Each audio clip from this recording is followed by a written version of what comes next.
Makibalita nga ho tayo para na rin po sa ating mga taga-subaybay dyan po sa Negros Occidental. Makakausap po natin ang direktor po ng Philippine Institute of Volcanology and Seismology. Bantay Bulkan! Si Director Teresito Bacolcol sa ating pong linya. Director Bacolcol, sir, good morning po sa inyo. Si Orly Trinidad po ito sa DCWB. Director? Yes, magandang umaga din po sa inyo, sir.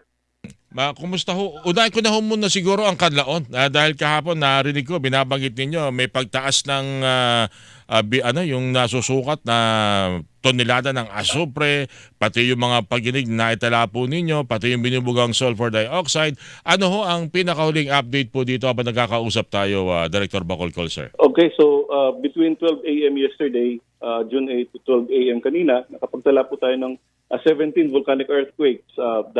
Mas mababa ito ng dalawa kaysa the 19 earthquakes na na-record natin in the same time frame. Yes, that's right.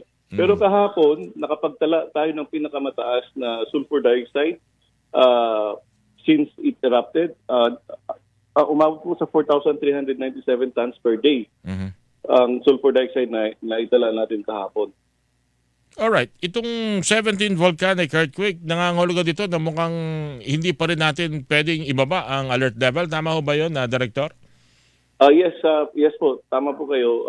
Hindi pa rin, mataas pa rin to kaysa background level normally ng Canlaon Volcano. And again, mataas din yung sulfur dioxide natin. Although, nung June 6, bumaba ito, 1,412 tons per day. Pero kahapon, June 8, tumaas na naman, umabot ng 4,397. As I've said, in fact, this is the highest since it erupted. So, hindi talaga natin pwedeng ibaba.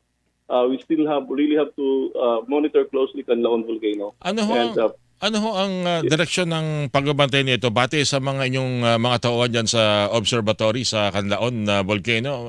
Meron pa bang dapat tayong paghandaan na eruption o maaring phreatic eruption o kung ano man maaring maging aktibidad nitong Canlaon Volcano, Director? Yes, kailangan talaga natin paghandaan kasi even at alert level 0, pwedeng magkaroon ng phreatic eruption, and yung phreatic eruption kasi can take place without warning. So isa yan sa mga pinaghahandaan natin. Ang pangalawa would be yung threat ng lahar. So kapag maulan, pwede kasing again ma-remobilize yung mga volcanic materials natin. And kahit malayo po tayo dun sa 4 kilometer permanent danger zone, kung nakatira naman tayo malapit sa ilog na nanggaling po sa dalisdis ng Canlaon Volcano, and ito ay umaagos more than 6 kilometers, pwede po tayong magkaroon na maging mapinsala dahil sa lahar. So ngayon, andun pa rin yung babala doon sa mga maaring daluyan ng lahar kung uulan dyan sa paligid na yan ng Bulkang Canlaon. Tulad na nangyari ng Webes, andun pa rin yung warning na i-evacuate itong mga residenteng ito? Yes, nasa yung recommendation pa rin namin maging vigilant yung mga tao, and dapat ready silang lumikas kapag malakas yung ulan. And ang forecast ng Pag-asa ay magkaroon ng thunderstorms in the next few days. So kailangan nating pagsabihan ng ating mga kababayan natin around Canlaon Volcano na mag-ingat. Matagal-tagal na pala yung panahon na talagang nagkaroon ng very destructive na pag-erupt ang Bulkang Canlaon, parang 1800s pa yata. Nangangahulugan ba ito na maaring hahantong pa ba doon o hanggang sa ganito lamang ang maaring inaasahan nating aktibidad ng Canlaon? Sana ganito na lang. Sana hindi na kailangan natin i-raise yung alert level to alert level 3. So kailangan talaga nating i-monitor and assess the volcano on a day-to-day basis. Alright, that's good. Sa Taal naman po, anong huling report po na inyo natanggap, Director? Sa Taal Volcano naman, nakapagtala tayo ng medyo elevated na sulfur dioxide noong June 6. Kaya po kami nag-issue ng notice of sulfur dioxide degassing from Taal Volcano kasi po according to Pag-asa, medyo mabagal yung hangin. And in fact, kanina, 2 meters per second lamang yung surface wind speed. And may steaming po ngayon, halos umaabot ng 200 meters. Kaya ang payo namin sa mga tao, kasi kapag hindi kasi kaagad na-disperse yung sulfur dioxide, pwedeng mag-form ng bug. And ang payo natin sa ating mga kababayan around lalo na ngayon at weekend, maraming pupunta sa Tagaytay, magsuot ng face mask or magdala ng face mask, N95 kung maaari. Alright. Sa pagkakataong ito, hindi naman siguro, although pinaliwanag yun na hindi naman ito konektado, no? Pero ilang beses na ba nagkakataon na pag may aktibidad ang Taal, meron din ang Kanlaon, meron din ang Mayon, meron din ang Bulusan, nagkakataon-taon ba talaga ito after a certain time of year, Director?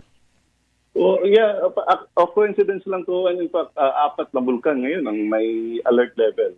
So, again, hindi po to katakataka kasi again, we have 24 active volcanoes and there's always this possibility nga 2 or 3 ang pwedeng magkaroon ng activity.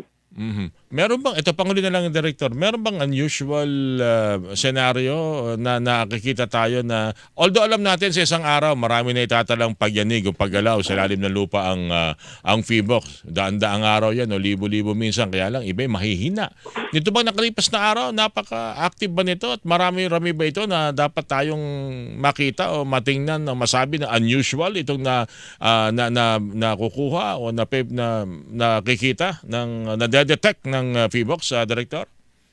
Hindi ito unusual kasi for example, halos everyday hindi bababa sa 30 tectonic earthquakes. Hindi tayo